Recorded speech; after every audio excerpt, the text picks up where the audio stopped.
دوستو channel subscribe like اور share فرمائیں، شکریہ۔ بسم اللہ الرحمن الرحیم، الحمدللہ رب العالمین والصلاة والسلام علی خاتم النبیین پاک وعز محمد منشا۔ السلام علیکم، کیسے ہیں جناب؟ آج بات کرتے ہیں ایک یعنی خان صاحب کی، کوئی کہتا ہے کہ کارکردگی نہیں ہے، خان صاحب کی جو ان کے پسندیدہ میدان ہیں ان میں بڑی زبردست کارکردگی ہے۔ یعنی وہ شخص جو مبینہ طور پر اپنی ماں کا علاج پیسوں کی کمی کی وجہ سے نہیں کروا سکا، جس نے زندگی میں کسی کو چائے کا کپ پیش نہیں کیا اور جو اربپتی بنا زکوٰۃ لے کر، صدقات لے کر، یعنی مانگنے تانگنے میں وہ 10 روپیہ بھی غریب آدمی کی جیب سے بھی کتر لیتا ہے۔ تو اس سے بڑی اور کارکردگی کیا ہو سکتی ہے؟ ہاں جی، تو بہرحال ایک خبر ہے دی نیوز میں، وہ درانی صاحب نے دی ہے، اور یہ جو گوگی ایک کردار ہے جی، گجراں والے سے اور براستہ شیخ پرس اور ان کے شوہر نامدار، یہ گویا وہ جو کرپشن کلٹل تھا عمران خان کا، جو ملٹی پرانگڈ اور اس میں تہ در تحت لوگ ہیں، جس کا سرغنہ ظاہر ہے خود عمران خان ہے، اور اس کے تحت کئی طرح کے کارٹلز تھے جو الٹیمیٹلی وہاں پر کوئنسنٹرک تھے، وہاں پر وہ مرکوز ہوتے تھے خان صاحب پر۔ تو ان میں ظاہر ہے ویسے تو وہ بھی ہیں کہ جو اربوں روپیہ آئے یو کے نیشنل کرائم ایجنسی نے گویا ریکور کر کے دیے حکومت پاکستان کو، اور وہ پھر عدل والوں کے پاس چلے گئے، اور وہ خان صاحب اور عدل والوں نے مل کے ہی کچھ کیا، اور اس کے بدلے میں ظاہر ہے اربوں، یعنی یہ تو جھلکیں ہیں، جھلکیاں ہیں یعنی جب بھی کبھی کوئی مستحکم حکومت بنے گی تو آپ دیکھیں گے کہ کیا ہے۔ یہ فی الحال تو گویا ایک ٹوتھ لیس، بغیر دانتوں کے حکومت ہے، یا آپ کہہ لیں کہ ہومیوپیتھک حکومت ہے۔ یہ ان کی نااہلی نہیں ہے، حالات ہی ایسے ہیں کہ وہ جو لوگ جنہوں نے پالا پوسا ہے اس شخص کو، اس کا ایک جو بڑا فعال بازو ہے جوڈیشل ٹھگری، وہ اب بھی اس کا پیٹرن ہے، مینٹور ہے، اس کا پروٹیکٹر ہے۔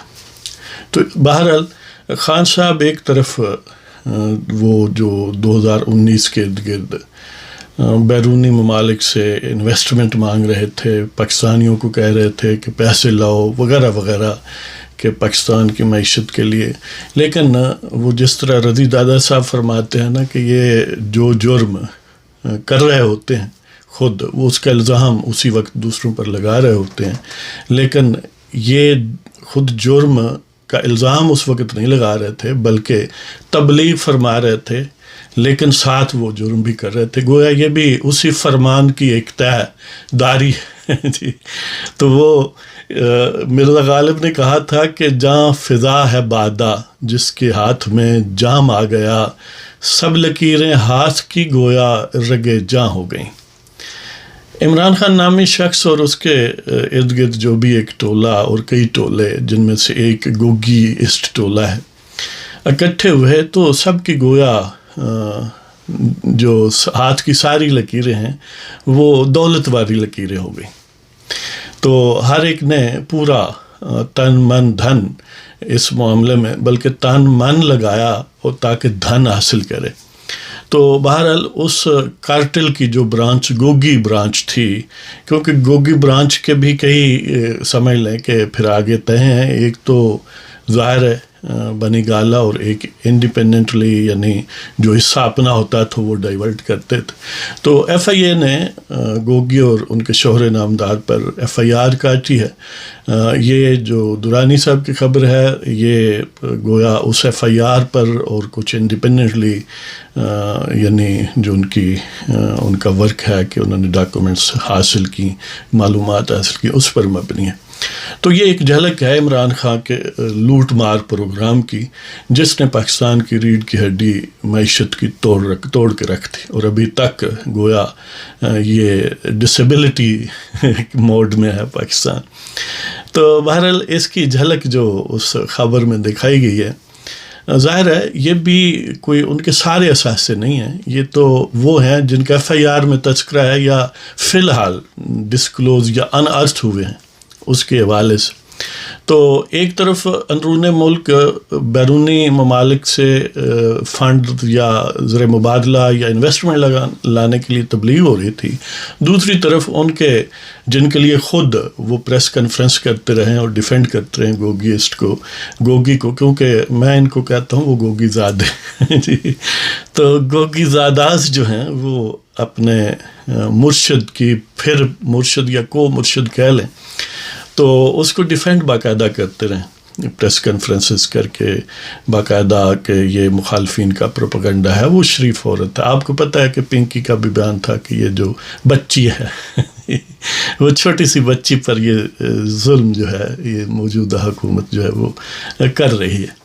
تو بہرحال اس چھوٹی سی بچی نے بقول بنی گالہ کی جو مسند کذاب ہے، اس کی نشینہ نے، مسند نشینہ نے جو بچی قرار دی تھی، اس کی کارکردگی دیکھیں کہ اس وقت جب تبلیغ ہو رہی تھی کہ انویسٹمنٹ پاکستان میں لانی ہے بیرون ملک سے، خاص طور پر پاکستانیوں سے، تو گوگی اینڈ ہسبینڈ جو ہیں وہ UK میں، اگرچہ ان کے اور بھی کئی ممالک میں بزنسز یا انویسٹمنٹس یا اثاثات وغیرہ، لیکن یہ اسپیسیفکلی UK کے حوالے سے ہے کہ وہاں پر تقریباً آدھی درجن کے لگ بھگ یعنی 6-7 کمپنیاں جو ہیں وہ گوگی اور ان کے ہسبینڈ اور گوگی کی بہن، یعنی وہ بھی ظاہر اسٹار ہیں، اس طرف پنکی کی بہن بھی تھی، یہاں گوگی کی بہن ہے جی۔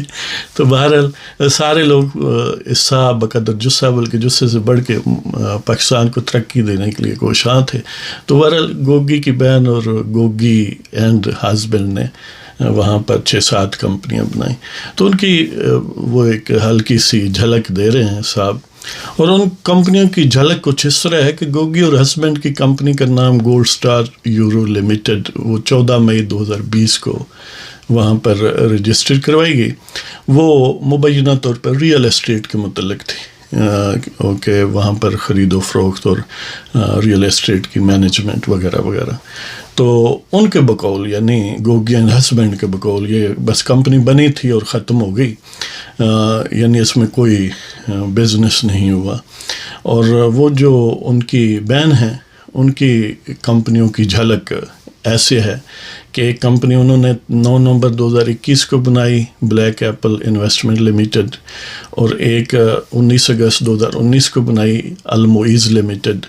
اور المعیز یعنی یہ ان کا فیوریٹ نام ہے یا برانڈ ہے، سمجھ لیں کہ فیصل آباد میں بھی ان کی سبسیڈائز ریٹ پر انڈسٹریل زون میں ڈیری فارم لیا گیا تھا، 10 ایکڑ سے زیادہ رقبے پر مشتمل تھا۔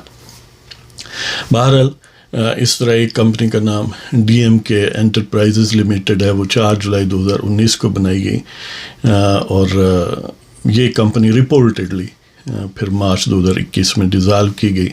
اور پھر یہ ایک company maximum MK traders limited بنائی گئی، ایک ڈی خان کنسٹرکشنز لمیٹڈ بنائی گئی، ایک ڈایان انٹرپرائزز لمیٹڈ بنائی گئی۔ یعنی یہ وہ ہیں، جھلک سا ہے وہ، ظاہر ہے ابھی تو ظاہر ہے انویسٹیگیشن ہوگی تو اور معاملات آئیں گے۔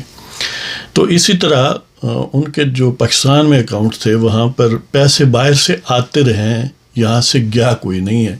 اس کا مطلب یہ ہے کہ یعنی اینٹی منی لانڈرنگ ایکٹ کے تحت ان پر کیونکہ FIR درج ہوئی ہے، ان کے متعلق الزام یہ ہے کہ انہوں نے کسی بھی طریقے سے بیرون ملک وہ پیسے لے کر گئے ہیں اور وہاں سے ان کمپنیوں کے نام وغیرہ سے اندرون ملک وائٹ کرنے کے لیے وہ بھیجتے رہے ہیں۔ لہذا 1 وے فلو تھا کہ بیرون ملک سے ان کے اکاؤنٹ میں وہ آتے رہے ہیں۔ فارن ریمیٹنسز میں وہ کہتے ہیں کہ ان کی بہن 84 ملین یعنی یہ 2 سال میں آئے تھے 84 ملین روپیز، اور اس طرح 4.2 ملین روپیز بھی آئے تھے ان میں ان میاں بیوی کے اکاؤنٹس وغیرہ میں، اور اس طرح انہوں نے ماشاءاللہ جو ڈکلیئرڈ اثاثے کیے 2017 میں ان کے پاس تقریباً 231 ملین یعنی 23 کروڑ سے کچھ زیادہ اثاثے تھے، جو 2021 تک پہنچتے ہوئے یعنی خان صاحب کے دور اقتدار میں وہ 971 ملین کم و بیش 1 ارب کے قریب ہو گئے. اور یہ یعنی انہوں نے 2019 میں ٹیکس ایمنیسٹی اسکیم میں بھی میاں بیوی نے اس میں بھی اثاثے وائٹ کروائے، اور بیوی نے 328.7 ملین اور ہسبینڈ نے 20 ملین کو وائٹ کروایا. تو اس والے سے ان کا کلیم یہ ہے کہ یہ سیاسی بنیادوں پر قائم کیے گئے ہیں. وہ کہتے ہیں تارڑ اور مریم نواز وغیرہ کہ ایما پر ان کو وکٹیمائز کیا جا رہا ہے. بہرحال یہ صورتحال ہے. کہنے کا مطلب یہ ہے کہ خان صاحب کے پاس جو لوگ تھے ماشاءاللہ بڑے کاریگر لوگ تھے، ظاہر ہے جن میں گوگی بھی تھی. تو یہ تو آپ ظاہر ہے ویل نون اب بات ہے کہ پوسٹنگ ٹرانسفر وغیرہ گوگی کے تعویذ سے ہوتی تھیں پنجاب میں، اور بڑی زرخیز تھیں، اور اسی والے سے پھر اس ٹریڈیشن کو ماشاءاللہ پرویز الہی نے بھی کنٹینیو کیا. اور آپ یہ بھی جانتے ہیں کہ وہ عبدالحی جو MP سابق اور مشیر سابق ہیں پچھلی گورنمنٹ کے، ان کے گھر سے بھی کروڑوں جو کیش ہے وہ برآمد ہوئی وغیرہ وغیرہ. تو اس لیے خان صاحب پر یہ الزام لگانا کہ وہ کارکردگی ان کی نہیں، یہ بیس لیس ہے. کارکردگی جس فیلڈ میں وہ چاہتے تھے، جو ان کا فیوریٹ فیلڈ ہے کہ پیسے بنانا، وہ بے شک زکوٰۃ کے ہوں، اللہ واسطے کسی سے لے لیں، وہ کسی ٹرسٹ کوئی قادیانی خاتون کے نام کا ٹرسٹ بنا کر پیسے اکٹھے کر لیں، یہاں تک کہ وہ چند کنجروں کو اکٹھا کر کے پیسے اکٹھے کر لیں. آپ کو یہ بھی پتہ ہوگا کہ انڈیا سے باقاعدہ اداکاراؤں کو بلا کر شو کر کے فنڈز اکٹھے کیے گئے. مطلب یہ ہے کہ انہیں ہر صورت پیسے چاہیے جی. تو لہذا وہ اس فیلڈ میں حیرت انگیز طور پر وہ کامیاب ہوئے ہیں.